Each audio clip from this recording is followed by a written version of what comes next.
Okay, so rationalizing unethical behavior is convincing yourself that the behavior is not illegal, saying that, oh, it's in everybody's best interest, saying that nobody will ever find out, the organization will protect you, stuff like that, just to make yourself feel better.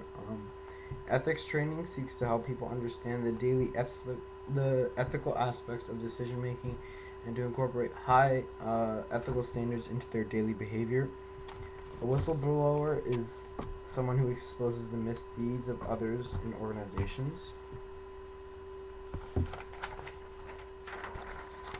Some negotiation pitfalls that you might come into when you're negotiating is the myth of the fixed pie, which is the belief that in order to gain something, something must be given up. Non-rational escalation of conflicts, which allows for allows need for ego to increase perceived importance of previously stated demands. There's overconfidence and ignoring the other's needs. It's like when one person thinks their beliefs are better, believes their idea is better, and won't listen to any other ones. And there's too much listening and too little hearing. So when the parties aren't clear and when they don't listen sufficiently. Mediation is not a negotiation pitfall. This is just a separate note. Mediation is a neutral party and it tries to help conflicting parties by improving communication to resolve disputes. Arbitration is a neutral third party that issues a binding decision to resolve a dispute. Here's another diagram from the textbook, not mine.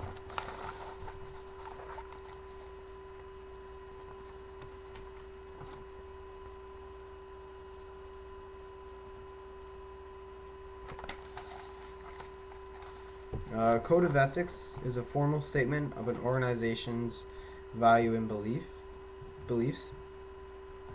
Corporate social responsibility is the obligation for an organization to serve its own interests and those of society. Organizational stakeholders are those directly affected by the behavior of an organization and hold a stake in its performance. So, here's a diagram.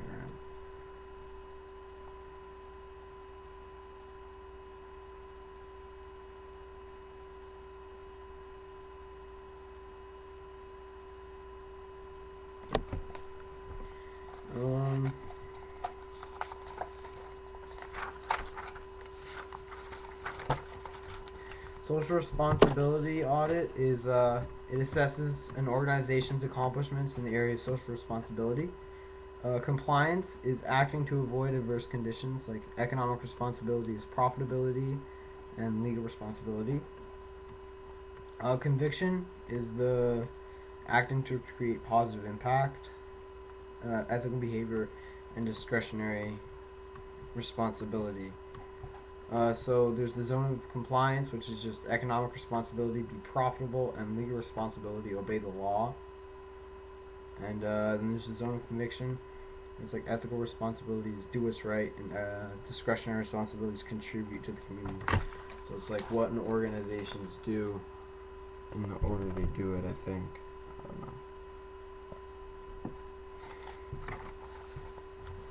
don't know. Obstructionist strategy avoids social responsibility and reflects mainly economic priorities. Defensive strategy seeks protection by doing the minimum legally required. Accommodative strategy accepts social responsibility and tries to satisfy economic, legal, and ethical criteria. A proactive strategy meets all the criteria of social responsibility, including discretionary performance. Lobbying expresses opinions and preferences to government officials. Political action committees collect money for donation to political campaigns. Corporate governance is the oversight of top management by a board of directors.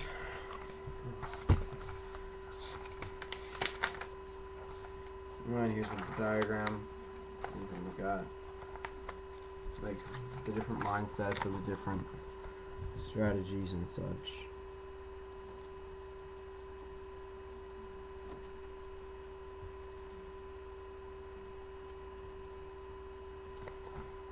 Okay.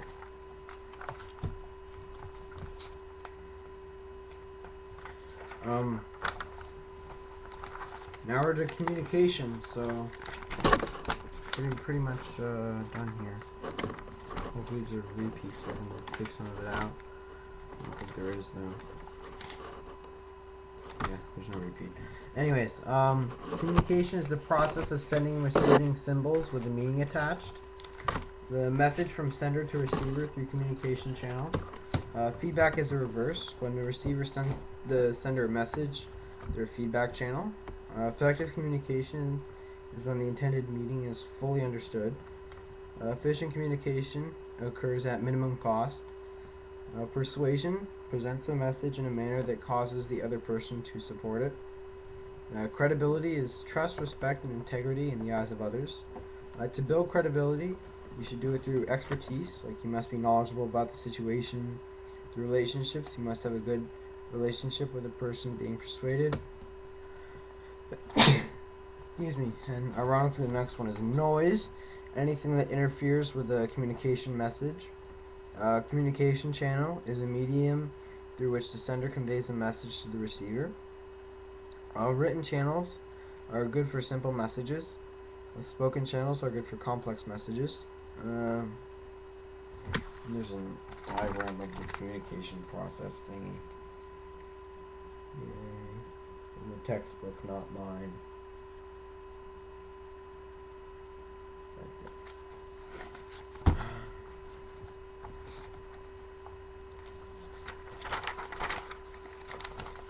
Nonverbal communication is takes place through gestures and body language. Mixed message results from words communicate one message while actions, body language, or appearance communicate something else. Filtering is the intentional distortion of information to make it appear most favorable to the recipient. To improve communication, you should use active listening, which helps the source of the message say what he or she really means. So listen for the message content, listen for feeling, respond to the feelings, note all the cues that the sender gives, and paraphrase and restate the message to the sender.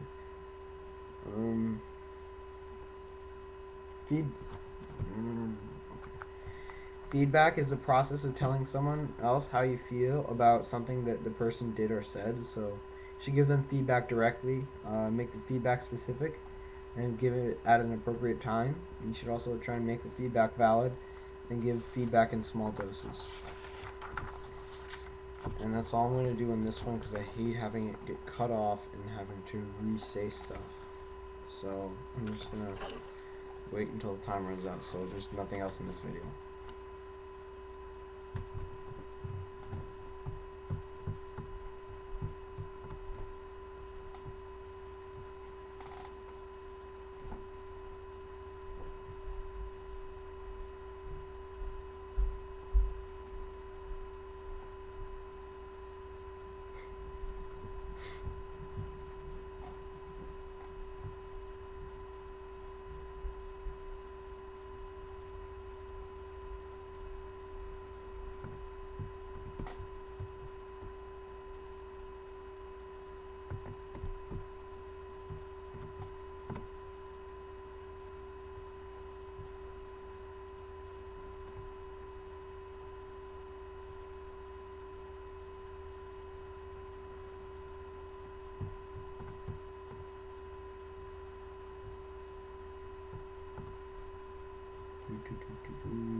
That should be